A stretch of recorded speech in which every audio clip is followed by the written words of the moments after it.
Kathy Barnett with the I.K.I.S.S network. Keep It Simple Sister, a networking organization for women of faith. And I have with me today my friend Nikki Cooper, who's joining me for a segment of I Was, But God, Now I. Hi Nikki, thanks so much for being here today. Thank you for having me, Kathy. I am so happy that you decided to just join us today to kind of talk a little bit about where you were, what God's done, and where you are now. Right. So when you were a little girl, Nikki, what was it that you dreamed of being? Oh, as a little girl, I was a child of the 80s. So I don't know that I had the dreams of being a doctor or a lawyer or a teacher.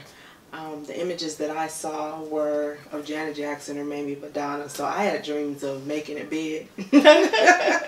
Of course, I can't sing, so that didn't happen for me. So you were just going to make it big? Yeah, I was going to make it big in entertainment and be in lights, bright and shining lights, but that's not what God had planned for me, obviously. He had other plans for me. Of course. So even though you had dreams of fame and fortune probably, did something happen that made you rethink what you would be and what your hopes and dreams could be when you grew up? Yeah, so growing up, my mother was a single mother.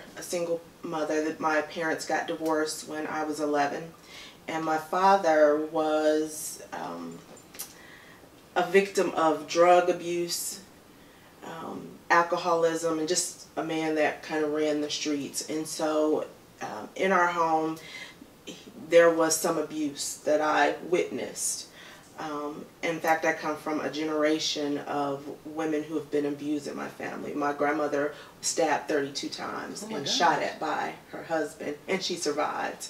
And so my mother saw that abuse and herself became victim to abuse. After they divorced, my mother and father, she got into a long-term relationship where there was not so much physical abuse, but more so emotional abuse. And so those were the things that I saw in my home. My mother was did the best that she could being a single mother, but she became victim to abusive situations. And so in my early 20s, I too became a victim of abusive situation. Got involved with a young man, and it was very subtle. It was probably a year or more before it ever turned physical. It was more mental and emotional at first. But then somewhere along the lines it became a very abusive situation for me. That just kind of changed the dynamic of the way I thought about things once I was able to get out of the situation. Wow, it's amazing how those things that we witness and see in childhood can continue on through our adulthoods without our even thinking about how those childhood experiences impact the decisions that we make. So how did you get through that difficult time in your life and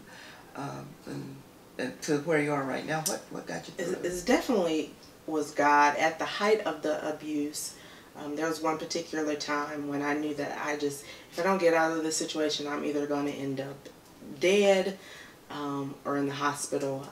And we had come home from being out at a family member's house, and he asked me a question about some letters from way back in the past that I wrote, and then all of a sudden he just blinked out and started to choke me. And he choked me to the point that I passed out and urined on myself. And it was that moment that I said, something has to change. Like, this is not God's design for me as a woman. But he was choking me so hard I was going under, about to pass out, and some strength I mustered up and I yelled Jesus, and he released me and he passed out. And after that situation, I had to see value in myself, because I knew that just wasn't a situation that God had designed for me. That was a set-up attack from the enemy. Bad choices and men and things of that nature, but ultimately it was designed to destroy me, to destroy my self-esteem, to destroy all that God had planned for me. And so it took a little while, but I eventually got out of that situation. And I had to go through a long healing process, and healing probably took years to go through, and that involved forgiveness. You know, forgiving my father for not being the father, and he was dead in the grave. He died when I was 17, but I had to forgive him for not being the father that he should have been to me, and I had to forgive, you know, the abuser, you know, and it was just a long healing process that I went through, but it all was just God shaping and molding me into what he was desiring for me to do, shaping and molding me to walk in the purpose and the calling that he had on my life. Sometimes we got to go through bad experiences to understand what God has for us. Sometimes we have to, in order to have a testimony, you have to have a test. Amen. And the only way you can share that testimony is if you've come out of the other end of that. And so.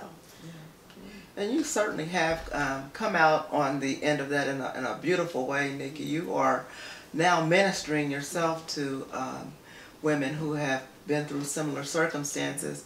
Tell us a little bit about what you're doing right now. Tell the audience about some of your work. So I started in 2006 a ministry called Woman at the Well Ministry, which was based off of the Samaritan woman in the book of John, chapter 4.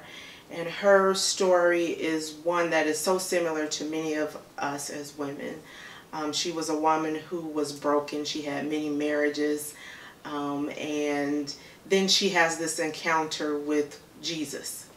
And he just totally turns her life around, and he gives her purpose. So much purpose that she goes and she evangelizes to other people to come see a man who told me everything about me. And so Woman at the Well is all about helping women to realize that their purpose, to realize that their value, to build their self-esteem.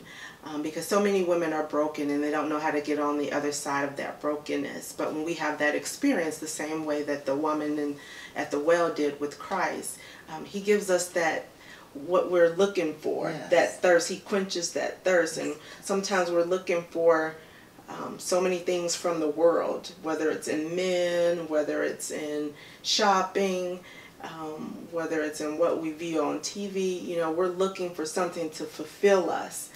But Christ can give us that fulfillment. He can give us that living water. And so Women at the Well is all designed around making sure that women know their value, they know their worth, and that they walk in their purpose. What a beautiful outcome to something that was so ugly. And very much like you said, a testimony comes out of the tests and the trials that we go through. I want to thank you for your openness and your transparency in sharing your story with us. So, Nikki, if someone wanted to get in touch with Women at the Well, how would they do that?